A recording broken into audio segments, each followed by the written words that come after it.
Good morning friends. आज हम inspiring souls class 4th की पढ़ने जा रहे हैं। तो चलिए हम अपना चैप्टर स्टार्ट करते हैं। तो फ्रेंड्स ये हमारा chapter number 7 no pain no gain है। चलिए हम अपना चैप्टर स्टार्ट करते हैं। Aryan was a young boy who loved colorful butterflies. He used to spend a lot of time watching butterflies and how a butterfly would struggle to transform from a ugly caterpillar into a beautiful one. तो जो आर्यन था वो एक बच्चे का नाम है आर्यन, जो कि बटरफ्लाई से वो बहुत ही ज़्यादा प्यार करता था। किससे? बटरफ्लाई से ही।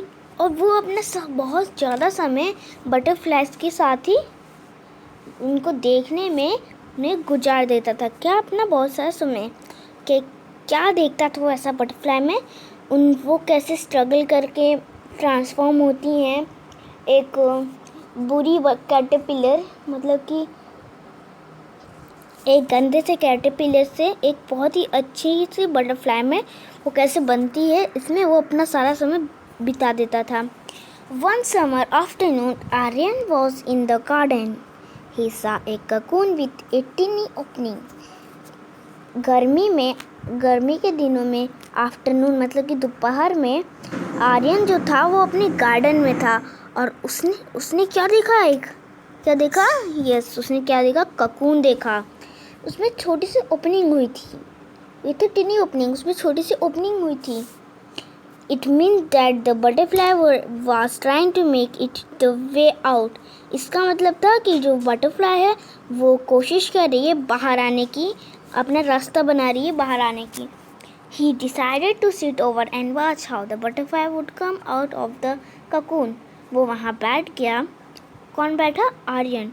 आर्यन जब वहाँ गया तो उसने देखा कि एक टीनी ओपनिंग था ककून से, और वो जान गया कि जरूर बटरफ्लाई इसमें से बाहर आने की कोशिश कर रही है। उसने सोचा कि मैं थोड़ा सा यहीं देर बैठ के इंतज़ार करता हूँ कि वो कैसे निकलती है। वो वहीं बैठा। कौन? आर्यन बैठा वहीं पे और वहीं उसे देखने लगा कि क्या बटरफ्लाई ककून से बाहर आएगी। He watched the butterfly struggling to break the shell and the cocoon for almost 8 hours. वो देखता रहा बटरफ्लाई को, कैसे वो स्ट्रगल कर रही है और कैसे वो उसमें से तोड़ के उस शेल को निकल रही है और ककून से। पर 8 घंटे बीत गए और आर्यन को वहाँ बैठे बैठे uncomfortably, even after continuous attempt for many hours there was no progress. पर क्या पता चला कि कितने देर बाद कि ये हुआ कि इतने घंटे तक बैठे रहने पर भी उसमें कुछ बदलाव नहीं आया, कुछ प्रोसेस नहीं हुआ। Aryan, who had a love for butterfly, decided to help the little butterfly.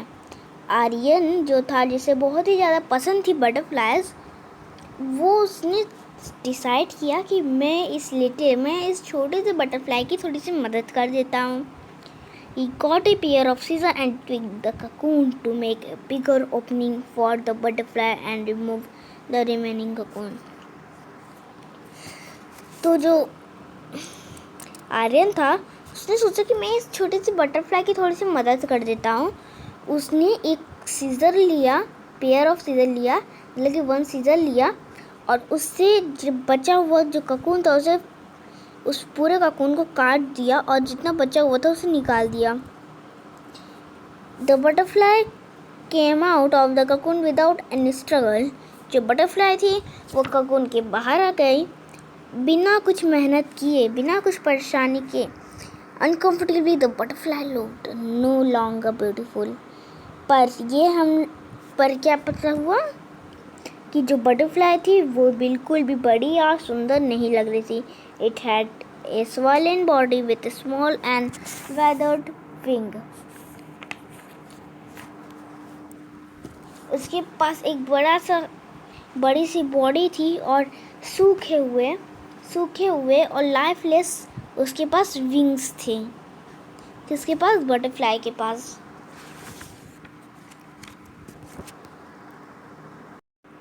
Aryan thought that soon the butterfly would expand its wings, shrink the body, and take off in the air. But neither the wings expanded nor the swollen body reduced in size. आर्यन थॉस ने सोचा कि जल्दी ही जो butterfly है वो अपना शरीर एक्सपेंड मतलब अपना शरीर बढ़ा लेगी और अपना शरीर को एक्सपेंड मतलब सही कर लेगी और जो उसके विंग्स है उसे श्रिंक कर लेगी, उसे और बड़ा कर लेगी. The body and take off in the air. वो अपनी श्रिंक कर लेगी विंग्स को और टेक ऑफ मतलब कि हवा में उड़ जाएगी. But neither the wings expanded nor swollen body reduce in size. फिर क्या हुआ कि ना ही जो विंग्स थे वो एक्सपेंड हुए और जो उसकी स्वॉलन बॉडी थी, उसकी जो स्वॉलन बॉडी थी, सूखी हुई बॉडी थी, वो बड़ी सी ना ही वो अपने साइज में आई. The butterfly just crawled around. It was never able to fly all throughout its life. पर जो बटरफ्लाई थी वो इधर उधर से थोड़ा थोड़ा चल रही थी, रेंग रही थी इधर उधर, और अब वो कभी भी नहीं उड़ सकती थी पूरी अपनी ज़िंदगी में. Aryan mother, who was looking out for him, saw the butterfly and understood what his son had done. Aryan की मदर ने जब देखा, जो वहाँ देख रही थी वहाँ खड़े वहाँ से उसने देखा बटरफ्लाई को, तो वो जान ली कि उसके सन ने क्या किया है. She explained to him, Aryan, although you did it with good intention, yet what you did it was wrong. फिर उसकी मदर ने उसे समझाया कि आर्यन, तुमने जो किया वो गलत इरादे से नहीं किया, तुमने अच्छे इरादे से किया था, पर जो तुमने किया वो गलत किया. It is only after going through the struggle that butterfly would grow like any other beautiful butterflies. फिर जब हम स्ट्रगल्स करते हैं, जैसे कि जब वो बटरफ्लाई जो थी वो स्ट्रगल करती, वो मेहनत करती, परेशानी झेलती, तभी वो बहुत ही अच्छी सी बटरफ्लाई बन सकती थी. The continuous effort from the butterfly to come out of the cocoon would let the fuel stored in the body convert into the wings. जो उसका continuous effort था from the butterfly come out of the cocoon, जब वो इतनी मेहनत करके cocoon से बाहर नहीं आई, तो उसकी जो फ्लूइड स्टोर बॉडी में जो लिक्विड स्टोर था वो विंग्स में कन्वर्ट हो जाते हैं. और क्योंकि ये ककून से बाहर, ये तुमने इसका जो ककून था उसे काट दिया, इसलिए वो आराम से बिना कोई स्ट्रगल किए आ गए, इसलिए जो उसका लिक्विड था वो विंग्स में कन्वर्ट नहीं हो पाया. The body would become larger and smaller and the wings would be beautiful and large. और अगर ये स्ट्रगल करती तो उसकी जो बॉडी है वो थोड़े से हल्के होते ताकि ये उड़ सके, और स्मॉलर होते, थोड़े से छोटे होते, और इसके जो विंग्स होते वो बड़े से और ब्यूटीफुल से होते अगर वो स्ट्रगल करती. Similarly in life, only when we undergo struggle और face challenges do we shine and become stronger. जब ऐसे ही हमारी लाइफ में होता है, जब हम स्ट्रगल्स में से गुजरते हैं, जब हम उसमें से गुजरते हैं और चैलेंजेस को फेस करते हैं, तभी हम शाइन कर सकते हैं और हम स्ट्रॉन्गर बन सकते हैं. Struggle and challenges bring out the best in us. Struggle और चैलेंजेस जो होते हैं वो हमें बेस्ट दिखाते हैं. It teach us that we should not only go through the pain but also grow through the pain. मतलब कि ये हमें बताता है, ये हमें टीच करता है कि हमें सिर्फ स्ट्रगल से जाना नहीं चाहिए, पेन से निकलना नहीं चाहिए, उसके साथ जाना नहीं चाहिए, बल्कि मतलब कि हमें सिर्फ स्ट्रगल्स के पास से जाना नहीं चाहिए, बल्कि not go through the pain also grow through the pain. हमें जो हमारा पेन है उससे हमें उगना भी चाहिए,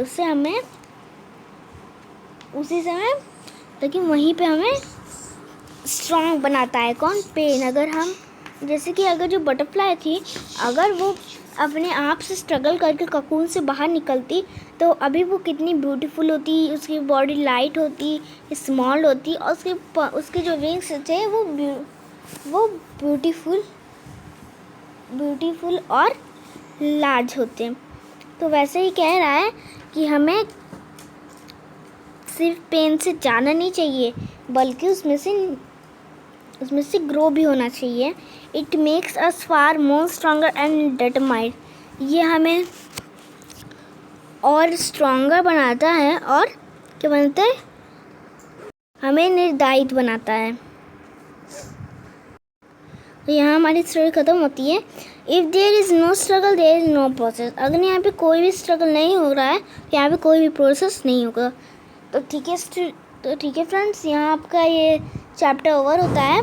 अगर आपको मेरा वीडियो अच्छा लगा तो इसे लाइक सब्सक्राइब शेयर जरूर करिएगा। Bye bye.